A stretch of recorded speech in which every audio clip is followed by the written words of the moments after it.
ಸಮರ ಶಾಂತಿಯೆಂದು ನೆಲೆಸಿರಲಿ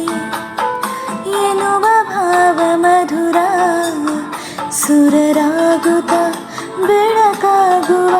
ಚಿರಚೇತನ ಸಂಜೀವಿನಿ ಎದೆ